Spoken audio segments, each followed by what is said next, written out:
എല്ലാവർക്കും ഒരു ഹായ് പോയി ഇന്നാണ് പോകുന്നത് സൊലന്റ് 2 എന്നാണ് ഇവിടെ എപ്പിസോഡ് 76. ഓക്കെ, ഇപ്പോൾ ഈ എപ്പിസോഡിന്റെ ആദ്യം തന്നെ അടുത്ത മാച്ച് ഈവിൾ സോൾ മാസ്റ്റേഴ്സുമായിട്ടാണ് എന്നതാണ് ചർച്ച. അതിനെ ലീഡ് ചെയ്യുന്നതാകട്ടെ ഷൗയ എന്ന ബേബി. അപ്പോഴാണ് അങ്ങോട്ട് ഈ ബെയിനെ വരുന്നത്. യുഹാവനോട് നന്ദി പറയുന്നുണ്ടോ ആ കുട്ടിയെ മേഴ്സി കാണിച്ചതിൽ. അവർ ടയാൻഡോവായിട്ട് ഡീപ്പ് റിലേഷൻ ഉണ്ടല്ലോ എന്ന വാങ്ടോങ് അത്ര നന്നായിട്ടല്ല പറയുന്നത്. യുഹാവനെ ഒരുപാട് ക്രൂവലായിട്ടാണ് നോക്കിയത്. ബ്രെയിനപ്പോൾ അവളുടെ ഫീലിങ്സ് മനസ്സിലാകും, അവളുടെ ഫിനാൻസിയാണ് എന്നതൊപ്പോഴാണ് പറയുന്നത്. അങ്ങോട്ട് ഷൂയും വരുന്നുണ്ട്, അതുപോലെ പ്രിൻസസ് ജൂയും വരുന്നുണ്ട്. ഷ്രെക്ക് ഡോൾസ് കഴിഞ്ഞ മാച്ച് കൊണ്ട് സ്ട്രോങ് ആയല്ലോ. പ്രിൻസസ് ജൂ വന്നിട്ട് ഇനി പോയിന്റിലേക്ക് വരാം എന്ന് പറഞ്ഞൊരു സോൾ ടൂൾ ഉപയോഗിക്കുന്നു. അവർ സംസാരിക്കുന്നത് പുറത്താർക്ക് കേൾക്കാതിരിക്കാൻ വേണ്ടി ഷൂട്ടിനെ കുറിച്ച് മനസ്സിലാക്കിയെന്ന് ചോദിക്കുന്നു. നീ പറഞ്ഞത് ശരിയായിരുന്നു, അവരുടെ 3 ഗ്രൂപ്പിനെ ഇൻവെസ്റ്റിഗേഷൻ ചെയ്യാൻ വിട്ടു എന്ന ഒരു റിപ്ലൈയും ഇല്ല. അവരുടെ 93 ലെവലുള്ള ഗ്രാൻഡ് സോളന്റ് മാസ്റ്ററും പോയി എന്ന മിസ്സിംഗ് ആയി. വെയിൻ അവരുടെ ബോഡി സെറ്റിലെ ഗ്രാൻഡ് സോളന്റ് മാസ്റ്റേഴ്സിന് വെച്ച് ഒരു സേന നടത്തിയ ഇൻവെസ്റ്റിഗേഷനിലെ മിണ്ടു ട്രാപ്പ് പോലെ ചെയ്തു വെച്ചേക്കുന്നു. അവർപ്പോൾ ഒരു കുപ്പിക്കുള്ളിലെ ആമയെ പോലെയാണ് ടൈറ്റായിട്ട് ഷൂട്ടിൻ ട്രാപ്പാക്കി പുറത്തു കൊടുക്കാനാകാതെ.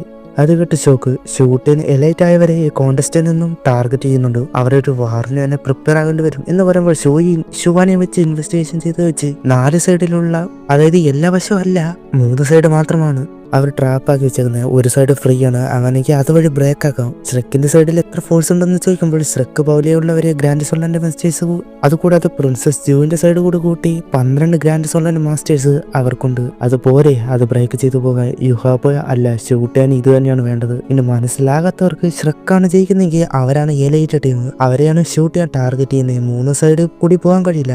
ആ ഫ്രീ ആയ ഒരു വഴി, ആ ഒരു വഴി കൂടി പോകുമ്പോൾ വാർ തന്നെ ഉണ്ടാകാൻ ചാൻസ് ഉണ്ട്. അതിന് അവരുടെ സൈഡിൽ 12 ഗ്രാൻഡ് സോളന്റ് മാസ്റ്റേഴ്സ് ആണ് ഉള്ളത്. അത് ഷൂട്ട് ചെയ്യാനും അറിയാം, അവരെ രക്ഷിക്കാൻ വരുമെന്ന് ഷൂട്ട് ചെയ്യാൻ അറിയാം. അതുകൊണ്ട് തന്നെ അവരെ കൊല്ലാനുള്ള പ്ലാൻ ആൾറെഡി ചെയ്തിട്ടുണ്ടാകും. ആ വഴി സർവൈവ് ചെയ്തു പോകാനല്ല, മരണമാണ് കാത്തിരിക്കുന്നത് എന്നതാണ് കണ്ടത് വെച്ച് എനിക്ക് മനസ്സിലായത്. ഇനി വേറെ എന്തെങ്കിലും ഉണ്ടെങ്കിൽ അത് പോകുമ്പോൾ മനസ്സിലാവുകയും ചെയ്യാം. വെയിൻ ഇപ്പോഴാണ് ഒരു കാര്യം പറയുന്നത്. യുഹാവ് അന്ന് പോയപ്പോൾ നടന്ന മിങ്ടി ഹാൾ അറ്റാക്ക് സത്യത്തെ അത് ഷൂട്ട് ചെയ്യാനെ കൊല്ലാനായിരുന്നു. അവൻ മരിച്ച റിയു എംബർ കൊളാപ്സ് ആകും, വാറ് തന്നെ ഇല്ലാതാകും. അത് തന്നെ മുന്നോട്ട് ചെയ്യാം. പ്രിൻസസ് ജൂയി സമ്മതിച്ചു. അവർ ഈ പ്ലാൻ മുൻപേ ചെയ്ത് ഷെർക്കിന്റെ സപ്പോർട്ടിനായിട്ട് വലിച്ചിട്ടതാണ് എന്ന് യുഹാവയ്ക്ക് മനസ്സിലായി. ഒരു വലിയ എനിമി തന്നെ ഉണ്ടാക്കി തന്നു. ഷൂയി എന്ന സ്വന്തമായിട്ട് തീരുമാനിക്കാൻ കഴിയില്ല, ഷ്രെക്കായിട്ട് തീരുമാനിച്ചിട്ട് പറയാം. ഷൂട്ട് ചെയ്യാൻ മിൻഡി ഹാള് ഹോളി സ്പിരിറ്റുമായിട്ട് സപ്പോർട്ട് ഉണ്ട്. ഇത് വലിയ റിസ്ക് ആണ്. ടാങ്ക് സെറ്റ് ഷ്രെക്ക് പോലിനായിട്ട് റിപ്ലൈ പറയാം. ഒരു നല്ലൊരു ന്യൂസ് ആകട്ടെ എന്ന് പറഞ്ഞിട്ട് അവർ സെമിഫൈനലിലെ പ്ലാൻ നടക്കട്ടെ എന്ന് പറഞ്ഞു പോയി. ബൈ എപ്പോഴാണ് 2 പ്രിൻസസും അത്ര സിമ്പിൾ അല്ല. അവരുടെ ലൈഫ് കൊടുത്ത് ഈ പ്ലാനിന് ട്രേഡ് ചെയ്യാൻ പോകുന്നു.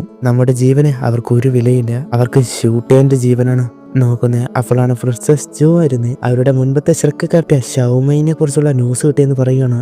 അവർ കണ്ടുപിടിച്ചത് വെച്ച് ഹോളി സ്പിരിറ്റ് ചർച്ചിലെ ഒരു പാലസിൽ ഗാർഡ് ചെയ്യുന്നുണ്ട്. അവളെ ഫയർഫോണിക്സ് സയന്റിസ്റ്റ് എന്നാണ് വിളിക്കുന്നത്. അപ്പോൾ അത് ഹോളി സ്പിരിറ്റ് ക്ലാനായിട്ട് റിലേറ്റഡ് ആണ്. അവൾ പിന്നെ പോയി ഇത് ഷ്രെക്കിനെ അവരുടെ ഓപ്പറേഷൻ ഇൻവൈറ്റ് ചെയ്യിപ്പിക്കുന്നതിന് വേണ്ടി ഷൗമൈനെ വെച്ച് വിലപേശിയതാണ്. ഷൂട്ട് ചെയ്യാൻ മെയിൻ ഫോഴ്സ് ആർമിയാണ്. ആ ത്രോണിന് വേണ്ടിയുള്ള വാറ് കഴിഞ്ഞതിന് ശേഷം അൺസ്റ്റേബിൾ ആണ്. ഒരുപാട് ഫോഴ്സ് പവറിന് വേണ്ടി പരസ്പരം എതിർത്തു. പൊളിറ്റിക്കൽ സൈഡ് മുൻപേ നഷ്ടമായി. അവൻ വെറും ഒരു ചെയറിലാണ് ഇരിക്കുന്നെങ്കിൽ അവന് ത്രോണിന് തുല്യമായ വിലയും ആ പവറും ഉണ്ട് എന്നൊക്കെ ആയിട്ട് അങ്ങനെ ഒരുപാട് കാര്യങ്ങൾ പറയുന്നുണ്ട്. പറഞ്ഞെന്നാൽ ഷൂട്ട് ചെയ്യാൻ അവർക്ക് ഉണ്ടാകാൻ പോകുന്ന ഇമ്പാക്റ്റ് വളരെ വലുതാണ്. അതിനവൻ മരിക്കുന്നതല്ലാതെ വേറെ വഴിയില്ല. എന്നാൽ മിൻഡി ഹാള് അതുപോലെ ഹോളി സ്പിരിറ്റ് ചർച്ച് കൂടി കടന്നു പോകാൻ കഴിയില്ല. ഷ്രെക്കോയിട്ട് തീരുമാനിച്ച ബാക്കി കാര്യം തീരുമാനിക്കുക. ഷൗമിങ്ങിനെ അവരിൽ നിന്ന് രക്ഷിക്കാനാണ് ആദ്യം നോക്കേണ്ടേ.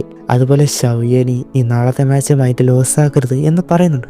അതിനുശേഷം തിരിച്ച് അവർ പോകുന്നുണ്ട്. നാളെ ഞാനാകാം ക്യാപ്റ്റൻ, എക്സ്പീരിയൻസ് എനിക്കല്ലേ ഉള്ളത് എന്നൊക്കെ യൂസ് ആൻഡ് ചെയ്യും. അങ്ങോട്ട് വാങ്ക്യൂർ വരുന്ന അവരുടെ ബോഡി സെറ്റുമായിട്ടുള്ള മാച്ച് അത് വളരെ നന്നായിരുന്നു, ഞാൻ നിങ്ങളെ ഫൈനലിലേക്ക് വെയിറ്റ് ചെയ്യും എന്ന് പറഞ്ഞു പോയി. അവൾക്ക് അത്രയും കോൺഫിഡൻസാ എന്ന് അതിശയം. അതിനുശേഷം മാച്ച് ഡേ അതിന്റെ അനൗൺസ്മെന്റ് സെമി ഫൈനലിലെ 4 ടീമിനെയും വിളിക്കുന്നു.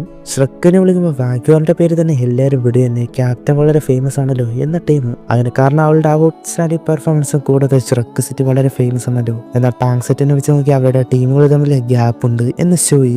സെലസ്റ്റിയൽ ഡ്രാഗൺ ക്ലാനായിരുന്നു അവരുടെ ടീം. മറ്റേ പെണ്ണ് എന്തൊക്കെ പറയുന്നുണ്ട്. അവരുടെ സെറ്റുമായിട്ട് മാച്ചാണ്. എന്നാൽ സെമി ഫൈനലിലേക്ക് കയറി അവര് ഔട്ടായി. അത് തന്നെ ടാങ്ക് സെറ്റ് വരുന്നു, അവരുടെ പേര് ഉറക്കെ വിളിക്കുന്നുണ്ട്. അതിനുശേഷം അവസാനം ഹോളി സ്പിരിറ്റ് ചർച്ച്. എന്നാൽ അവർ വരുമ്പോൾ മാത്രം ആരും സപ്പോർട്ടായിട്ടില്ല. ഇത് അവരുടെ കഴിഞ്ഞ മാച്ച് തന്നെ കണ്ടെല്ലാവരും അതിശയിച്ചു പോയി. അവർ തന്നെയാണ് ചാമ്പ്യനാകുക എന്ന് ഏകദേശം വിചാരിക്കുന്നുണ്ട്. റിയു എംപയറിന്റെ ഭാഗത്ത് നിന്ന് അവർ മാത്രമാണ് ഉള്ളത് എന്ന് അവർക്ക് സപ്പോർട്ടില്ല എന്ന് ശവിച്ചു. അപ്പോഴാണ് പറയുന്നത് അതിന് കാരണം അവർ ഈവിൾ സോൾ മാസ്റ്റേഴ്സ് ആയതുകൊണ്ടാണ്. 2 കോണ്ടിനെന്റ്, 3 കോണ്ടിനെന്റിൽ ഇവർ മാത്രമാണ് സപ്പോർട്ട് ചെയ്യുന്നത്. എന്നാൽ ആരും തന്നെ ഈവിൾ സോൾ മാസ്റ്റേഴ്സിനെ അംഗീകരിക്കില്ല, കാരണം അവരുടെ കൾട്ടിവേഷൻ രീതി. ഷൂട്ട് ചെയ്യാൻ ഹോളി സ്പിരിറ്റ് ജയിച്ച റിയു എംപയറിനെ നോക്കി ജനങ്ങൾ ചിരിക്കും.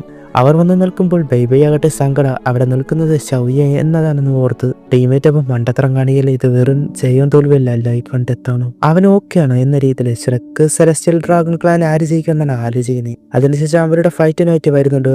ആക്യോറ വരുമ്പോൾ അത് തന്നെ അവിടെ മുഴുവൻ കേൾക്കുന്നു. അത്ര ഫാൻസ് അവനവളോട് വാങ്ക്യോർ നീ ഒരു പന്തയം വയ്ക്കുന്നത് എന്താണെന്ന് ചോദിക്കുമ്പോൾ നമ്മളിൽ ആരാണ് ജയിക്കുന്നത്, തോൽക്കുന്നവൻ അവരുടെ ടീമിൽ ജോയിൻ ചെയ്യണം. എന്നാൽ അവള് ഞാൻ തോൽക്കില്ല, നമുക്ക് വേസ്റ്റിന് ആവശ്യമില്ല എന്ന് ഊക്കിയിട്ട് പിന്നെ അവരുടെ ഫൈറ്റ് തുടങ്ങണം. ഷൂട്ട് ചെയ്യാനപ്പോൾ ഇതിൽ ആര് ജയിക്കുമെന്നാണ് ചോദിക്കുമ്പോൾ ജോസി കറക്റ്റ് അറിയില്ല, എങ്കിൽ അവരുടെ രണ്ടുപേരുടെ ഡ്രാഗനാണ് സ്ട്രോങ്ങസ്റ്റ് ഡ്രാഗൺ ഓൾമോസ്റ്റ് ആരാണെന്നാണ് നോക്കേണ്ടത്. ഷൂട്ട് ചെയ്യേണ്ട ഡ്രാഗനാണ് എന്നെപ്പോഴാണ് പറയുന്നത് എന്നെക്കാളുമോ എന്ന് ചോദിക്കുമ്പോൾ ഷൂട്ടേന്റെ super ruler destruction in the world എന്നറിയപ്പെടുന്ന പർപ്പിൾ അനിഹിലേറ്റിംഗ് ഹെവലി ഡ്രാഗനാണ്. സൂര്യൻ നിന്നുള്ള ഡിവൈൻ ഡ്രാഗൺ അവരെ വെച്ച് കമ്പയർ പോലും ചെയ്യാൻ കഴിയില്ല. അതായത് അവർ ഇത്രയൊക്കെയാണ് എങ്കിലും നീ എന്റെ ഫിനാൻസാണ്, ക്യൂനിന്റെ മുൻപിൽ അവർ വെറും ഉറുമ്പാണ്, നീ പറയുന്ന കമാൻഡ് കേൾക്കും. അവളും ശരിയെന്ന രീതി അവരുടെ ഫൈറ്റ് ഡ്രാഗൺസ് തമ്മിൽ നടക്കുന്നുണ്ട്. അവർ തമ്മിൽ ഫൈറ്റ് ചെയ്യുന്നുണ്ട്. ഒരുപാട് വാങ്ങിക്കുവാറാണ് മുൻപിൽ. ഒരു പ്രിസം പോലുള്ളത് വെച്ച് ലോക്കാക്കിയ ടൈമിൽ ഗോൾഡൻ ഡ്രാഗൺ എക്സ്പ്ലോഷൻ എന്ന സ്കിൽ യൂസ് ചെയ്ത് ബ്രേക്കാക്കി ഡ്രാഗൺ പവർ പരസ്പരം വിട്ട് കുറച്ച് നേരം പിന്നെ അത് ബ്രേക്കായി. അത് കഴിഞ്ഞ് പിന്നെ ഫൈറ്റ് തന്നെ അവന്റെ കണ്ണൊക്കെ റെഡായി, ഇപ്പോൾ കുറച്ച് സ്ട്രോങ് ആയതുപോലെ. എന്നിട്ട് പോലും അവൾ തന്നെയാണ് നന്നായിട്ട് ഫൈറ്റും ചെയ്യുന്നുണ്ട്. അവൻ വലിയ ഫോഴ്സിൽ വന്നു, എന്നാൽ അപ്പോഴേക്കും അവൾ ആറുമറിട്ടു. പിന്നെ അങ്ങോട്ട് അവനൊന്നും ചെയ്യാൻ പറ്റാത്ത രീതിയിൽ അങ്ങ് ആക്കിക്കളഞ്ഞു. ഫൈറ്റ് ചെയ്ത് തോൽപ്പിക്കാൻ ഉള്ള രീതിയിൽ തോൽവി സമ്മതിച്ചെന്ന് ചോദിക്കുമ്പോൾ തോൽക്കില്ല എന്ന് പറഞ്ഞ് പിന്നെ പവേഴ്സ് എടുക്കാൻ തുടങ്ങി. അവന്റെ മൈൻഡ് ലോസ് ആയതുപോലെ അവൾ അറ്റാക്ക് ചെയ്യാൻ നോക്കുന്നു, എന്നാൽ അവളെല്ലാം മാറി മാറി പോകുന്നുണ്ട്. ഒന്നും വലിയ കൊള്ളുന്നില്ല. അവളടിച്ച ഒരടിയിൽ അവന്റെ കൈ തന്നെ പൊട്ടി. ഡ്രാഗനെ വിട്ടു നോക്കി, എന്നാൽ അവളുടെ പവർ ചേർത്ത് ഒരു പവർഫുൾ അറ്റാക്കിൽ ആ ഡ്രാഗനെ ഇല്ലാതാക്കി അവന് കിട്ടി. അതോടെ അവന്റെ സ്ട്രെങ്ത് മുഴുവൻ തീർന്നു. വാങ്ങിക്കോർ പിറകിൽ വന്ന് അവന്റെ കൈ രണ്ടും പിടിച്ച് മുട്ടൂത്തിപ്പിച്ചു. അങ്ങനെ തോറ്റു. അവിടെ വെച്ച് ഈ ഒരു എപ്പിസോഡ് അവസാനിക്കുന്നു. ഇന്നത്തെ അടുത്ത എപ്പിസോഡ് കണക്കെ ബൈ.